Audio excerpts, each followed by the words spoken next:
Not everything has to be announced to the world. Some things are private. I guess Fudge hasn't learned that yet because he was still going to strong, giving thanks for his favorite books, his favorite foods, and his favorite smells. Finally, Dad said, "Thank you, Fudge. I think we can eat now." While we were eating, Cousin Howie waved his fork around and explained to Mrs. Osterman that they'd be heading for the Florida Everglades in a few days. Everblades? Fudge perked up. I've told him a million times it's glades and not blades. But he still doesn't get it. He has the idea that the Howies are going to a place where nobody walks, bikes, or drives. They just blade. Is that near Disney World, he asked? Because I really want to go to Disney World. I'm thinking of buying it. Cousin Howie laid down his fork and wiped his mouth with his napkin. Tubby, you've got to bring your family down to visit. You've got to let me show them the real Florida, the one nature created, not Mr. Disney. We'll do a canoe trip through the Everglades. They'll see alligators and crocodiles. Cousin Howie turned to Fudge. Did you know, little fella, it's the only place in the world where alligators and crocodiles live together? And all kinds of birds, Fauna added. We have birds in New York, Fudge said. We have pigeons. No offense, Fudge, but we're not talking about pigeons, Cousin Howie said. But we're talking about flamingos and herons and spoonbills. Cousin Howie turned to Dad. So what do you say, Tub? How does Christmas in the Everglades sound? Not Christmas, I said quickly. We always have Christmas in New York. Then February, Cousin Howie suggested. Not February, I said. I can't leave town in February. Jimmy Fargo's father is getting married on Valentine's Day, and I promised I'd be there. Never say can't, Peter, Cousin Howie told me. Where there's a will, there's a way. I'll bet you've heard that before. I've heard it, Fudge sang, from Grandma. Good, Cousin Howie said. Then it's settled. A family reunion in the Everglades sometime this winter. Some week when you want to get away from the ice and snow, the howling winds, and the gray skies. Well, Mom said, that's a very kind invitation, and we certainly appreciate it. It may not be this winter, Dad said, but you can be sure it will be some winter. Yeah, I thought, like in 50 years. For dessert we had brownies with ice cream. Fudge bit into a brownie, then got this funny look on his face. He reached into his mouth and pulled something out. Look, everybody, he said, holding up a chocolate-covered tooth. Put it under your pillow tonight, and the tooth fairy will come, Mrs. Osterman said. But wash it off first.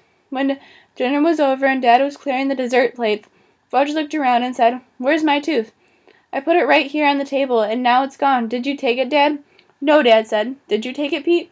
No, I said. Why would I take your tooth? Then where is it, Fudge asked. I almost said, with your missing shoe and your green marble. But I didn't. We still haven't found his green marble, and for all we know, his missing shoe is still riding some subway train. Maybe your tooth fell on the floor, Mom said. Fudge got out of his seat and searched for it, but no luck. It was next to my milk glass. Minnie saw it. Didn't you, Minnie? Minnie nodded. Minnie, Flora said, do you know where Fudge's tooth is? Minnie nodded again. Tell me where it is, Fauna said. Gone, Minnie said. Gone where? I asked. Minnie patted his stomach. Cousin Howie laughed. He's making a joke. Isn't that right, Farley? No, Minnie said. I want my tooth, Fudge told him. I want it now. Minnie laughed and patted his stomach again. What are you trying to say, Minnie? Fauna asked. Edgar's tooth. What about Edgar's tooth? Flora said. Minnie climbed out of his chair and raced around the table singing, Yummy, yummy, yummy. Tummy, tummy, tummy. Fudge let out a wail. No! Eurodora jumped up from the table. You didn't really swallow Fudge's tooth, did you, Farley? Minnie kept on running around the table. It tasted like chocolate. Mom, Dad, Fudge yelled. Do something. This was beginning to sound familiar. Way too familiar. Cousin Howie was out of his seat in a flash. He had caught Minnie and turned him upside down. Howie, Eurodora warned. He just finished dinner. But Cousin Howie whacked him on his back anyway. No tooth came out, and lucky for us, neither did anything else. Now the tooth fairy won't come, Fudge cried. He might have torn Minnie apart to get his tooth back, but the Howies were out of the apartment so fast you'd have thought the place was on fire. The second they were gone, Fudge cried, I hate Minnie. First my bird and now my tooth. He's a disaster. Now you know how I felt, I said. What do you mean, Pete? When you swallowed Dribble, my turtle? Fudge thought about that. Did you hate me, Pete? Yeah, I did. Was I a disaster? Yeah, you were.